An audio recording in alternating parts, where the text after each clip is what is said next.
Ela falou, eu sou engenheiro industrial madeireiro, sou da Unesp, fiz mestrado em engenharia de materiais pela Universidade de São Paulo e fiz doutorado em engenharia civil. Tive a oportunidade de trabalhar nos Estados Unidos com controle de madeira laminada colada, né? Vim para o Brasil, isso no meu TCC, vim para o Brasil e sempre tive vontade, muita vontade de trabalhar em madeira laminada colada, mas o Brasil não tinha essa possibilidade de trabalhar porque não tínhamos muitas empresas, né? Aí fiz meu mestrado no material, fiz meu doutorado no material. Fui convidado para uma empresa que fazia exportação para o Japão de produtos colados de madeira e a gente transformou na empresa Reud. Hoje a nossa empresa ela faz projeto, fabricação, montagem, estruturas de grande porte de madeira laminada colada, né? Então o objetivo desse curso, eu acredito que assim, eu estou aqui apostando no material do futuro, mas na verdade são as pessoas do futuro que são vocês. Vocês são os arquitetos. Hoje eu trabalho no mercado, a professora fala professor, mas assim, professor eu só dei aula quando eu estava no mestrado e doutorado, eu dou palestras, né? Mas, na verdade, o futuro da construção não é também o material, mas também são vocês. Vocês são os arquitetos. Vocês é que definem exatamente o que vai ser usado no futuro.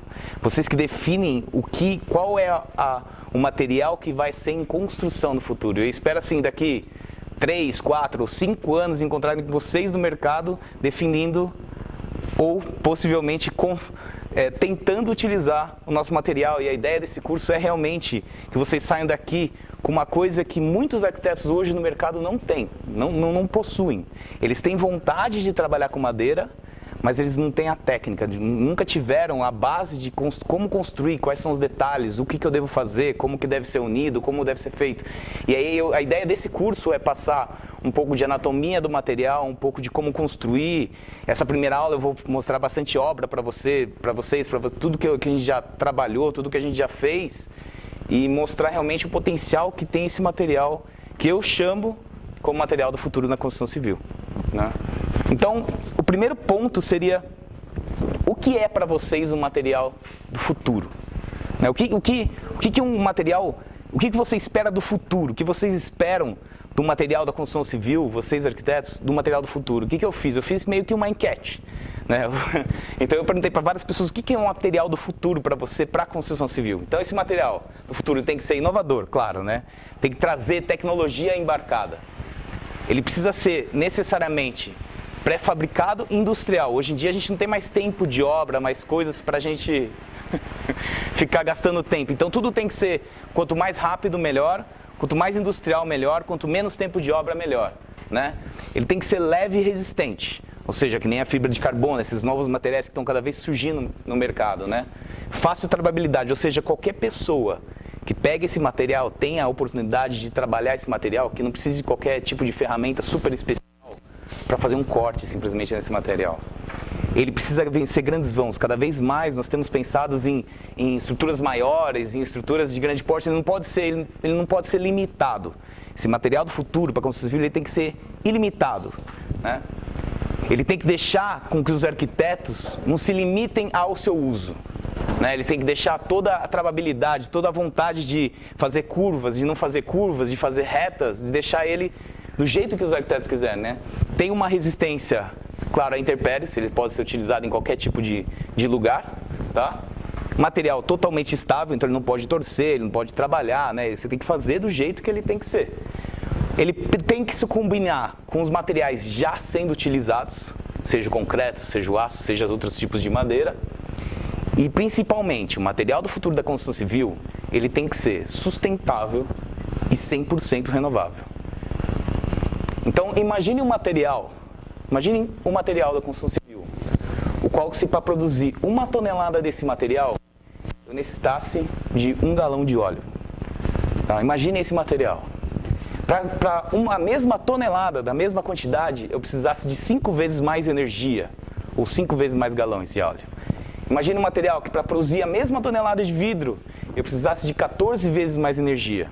E para produzir 1 tonelada de aço, eu precisasse de 24 vezes mais energia para a fabricação desse material. E você sabe, cada vez mais energia é uma coisa que a gente luta cada dia mais para conseguir, né?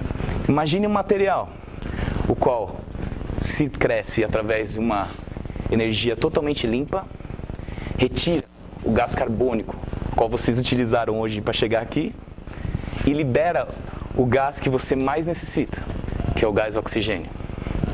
Imagine um material que para cada 1 metro cúbico que você utilize desse material, você tire 1 tonelada de CO2 do ar. Esse material, gente, ele já existe. Esse material já tem no mercado. E o meu objetivo aqui é ensinar vocês e mostrar para vocês que esse material pode ser utilizado. E ele deve ser utilizado. Porque 47%, estou falando de quase metade da emissão de CO2 do ar, vem da construção civil. Então, para cada 1 metro cúbico que vocês utilizarem desse material, você está tirando 1 tonelada de CO2. Esse material é o produto engenhado de madeira. Seja ele CLT, seja ele... E o que eu estou falando é de madeira de reflorestamento. Ele não tem limite. Né? Todas aquelas coisas, aquelas características que a gente falou no começo, esse material já existe. E ele já existe aqui no Brasil. E ele já é utilizado no mundo inteiro. Só que aqui a gente tem que ainda ensinar os arquitetos a melhor trabalhar e quais são esses materiais. Né? Por exemplo, eu gosto bastante de pegar exemplos de fora, como o Expo Roof da Alemanha. O Expo Roof da Alemanha foi feito em 1999 e foi feito toda em madeira pregada. Não tem uma gota de cola. Como o Metropol Parasol, na Espanha, tem 10.500 metros quadrados em madeira laminada colada. Então esse material ele já pode ser exposto, ele já pode ser utilizado e já está disponível no mercado para utilização. Porque as grandes características dele são grandes envergaduras. Hoje nós podemos fabricar do tamanho que vocês quiserem. Vocês podem ver vãos do tamanho que vocês quiserem. Formas livres, fazer curvas, retas, do jeito que vocês quiserem. Não limita o arquiteto a desenhar. Alta resistência ao fogo, muito diferente do que muitas pessoas pensam. A madeira pega fogo, a madeira pega fogo. Mas o que importa não é o quanto ela pega fogo, o que importa é o tempo de evacuação que você tem dentro do prédio para você sair. E é isso que leva em consideração. E por você poder fabricar esse material do tamanho que você quiser, você pode calcular esse tempo. Além disso, a gente tem várias outras tintas que nós podemos utilizar, várias outras coisas que a gente pode utilizar para reter esse fogo e suprir as normas que hoje são necessárias no Brasil. Estabilidade dimensional. Esse material, eu falo bastante da madeira laminada colada porque é o meu dia a dia, tá? Mas isso daqui vale para muitos os outros materiais também produtos engenheirados de madeira, né? Ele é estável, totalmente estável. Hoje, por exemplo, eu colo para caixilhos de madeira, onde a estabilidade dimensional de 3 milímetros é muito de travabilidade, né? Ele é um material resistente, ele não enferruja. Muitas pessoas falam, puxa vida, vou construir no mar. E as pessoas fazem em aço ou fazem em concreto. Não existe outro de melhor material que se fazer perto do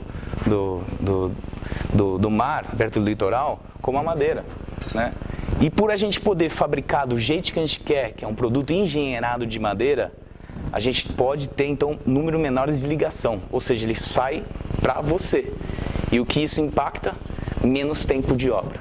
Hoje a gente tem no mercado, a gente faz em torno de 30 metros quadrados dia de montagem. Tá?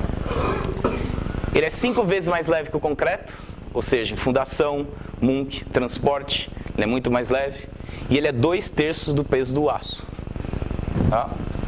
E claro, o mais importante, ele é uma matéria-prima renovável, onde você retira e você recoloca. Não existe a pessoa, o madeireiro, que falam assim, não, vou cortar e não vou tirar. Essas são as pessoas que são carnívoras, né? Eles cortam e tiram fora. Não. O madeireiro é aquele que faz madeira de reflorestamento. A madeira cresce, ela se desenvolve, ela chega num ponto onde a sua taxa de CO2 que ela consome é igual à taxa de O2 que ela libera, e daí você tem que tirar para você pôr uma árvore mais nova, onde a taxa de CO2 é maior e libera uma taxa de O2 maior ainda. Certo? Porém, tudo isso que eu estou falando para vocês precisa de norma. E isso é legal, várias pessoas ainda tentam trabalhar com esse material e tudo isso precisa de norma. Então, quando vocês utilizarem um produto de engenheirado, ele precisa ser normatizado. Tá? Então, existem várias normas que devem ser seguidas para a fabricação desse tipo de produto. E também vários testes são necessários para que isso tenha alta repetibilidade de material engenheirado. Por quê? Porque a gente está falando no material engenheirado de madeira, o qual ele pode ser denominado como um aço 1020. Qual que é o grande problema da madeira? A madeira se trabalha em 3 direções diferentes. Tá? Isso complica para engenheiro calcular, isso complica para arquiteto trabalhar, porque suas fibras são diferentes, né? Porém, quando você faz os testes, você tem uma alta repetibilidade do produto, ele parte de ser, ele ainda continua trabalhando em 3 direções diferentes, mas ele tem uma homogeneização muito importante. Que com essa homogeneização você consegue garantir que a sua resistência mecânica seja igual de um produto para outro, coisa que você não consegue trabalhar com a madeira, ele vai ser comparado com o aço, tá?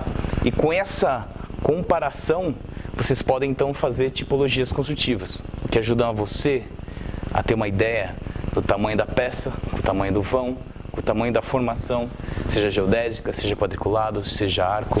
Isso daqui ajuda muito para vocês terem uma primeira noção de projeto, tá? Isso daqui eu vou passar ainda em uma aula de detalhamento de projeto e tudo mais, que eu vou passar abordando um por um, mas isso daqui você já consegue ter uma noção de tamanho, noção de peça, que ajuda muito para as pessoas terem uma noção, porque o que acontece bastante no mercado? A pessoa vem com um projeto de madeira, mas daí a viga utiliza uma viga de 30 centímetros para um vão de 10 metros. Nunca vai ficar em pé.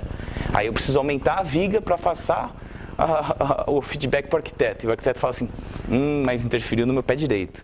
Entendeu? Então, e fica indo e voltando, então isso é uma concepção a qual você já vai nascer com ela, que você vai conseguir melhorar os seus projetos em si. Então como é que acontece, eu vou pegar a madeira laminada colada, como é que acontece o processo de industrialização? Então a gente vem da árvore, madeiresia e florestamento, hoje a Riud ela trabalha com madeira de eucalipto e madeira de pinos, tá? A madeira é processada, a madeira de pinos ela é seca, autoclavada e resseca. Tá?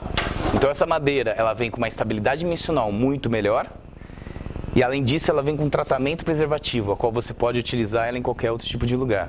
A gente também trabalha com a madeira de eucalipto, que são as 2 madeiras principais que existem no mercado, a madeira de pinos e a madeira de eucalipto, tá? Que ela é serrada e simplesmente seca. Ela não é autoclavada porque a madeira de eucalipto ela tem uma densidade maior e a gente não consegue 100% da penetração desse tratamento. Eu também vou ter uma aula só de tratamento preservativo. Fazemos então a classificação visual. A classificação visual a gente elimina as características, assim, as pessoas chamam de defeito, né? Eu não gosto de chamar muito de defeito. Para mim, o que é um nó? O nó, na verdade, é um galho. Você tem uma árvore e cresceu um galho, e esse galho é a penetração dentro das fibras de madeira, né? O nó, qual que é o problema do nó? O nó, ele interfere nas fibras da madeira, e quando ele interfere nas fibras de madeira e tem essa descontinuidade, que é exatamente esse ponto aqui, a gente tem uma baixa resistência exatamente nesse ponto. Então a gente precisa eliminar ele, a gente tira essa característica de crescimento, tá? E daí finga ele novamente, e você cola de novo. Quando a gente faz isso, a gente consegue uma madeira melhor homogeneizada e uma melhor travabilidade dela. Então a estabilidade dimensional, tudo aquilo que a madeira tropical traz para você, ela começa a diminuir, e daí você tem uma alta repetibilidade do material e uma maior confiança do material, e é isso que vale, né? Fazemos o finger, passamos a cola, hoje nós utilizamos uma cola poliuretano, livre de fenol, tá? E fazemos o material aí final, tá? Hoje temos vários tipos de classificação de produtos engenhados, como o industrial, onde você tem esse babado de cola, tá? Você tem a arquitetônica, que são planado 4 faces, sempre importante o topo da madeira, o topo selado, então vocês vão aprender isso um pouco mais de anatomia na madeira.